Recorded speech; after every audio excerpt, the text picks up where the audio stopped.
Changing your name on Facebook is a simple process, but it requires navigating through a few menus within the app. Let's get started. First, open the Facebook application on your phone. At the bottom right corner of the screen, you'll see three horizontal lines. Tap on them. This will take you to the menu section.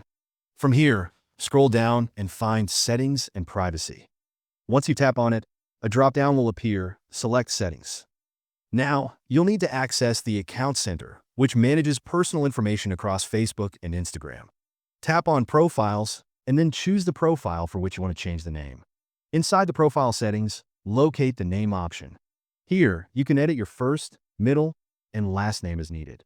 Before confirming the changes, make sure your new name complies with Facebook's guidelines, as certain symbols, characters, and words may not be allowed. Once you've entered the desired name, tap Review Change. Facebook may ask you to enter your password for security reasons. After confirming, your name will be updated, though keep in mind that you won't be able to change it again for 60 days. And that's it. You've successfully updated your Facebook name.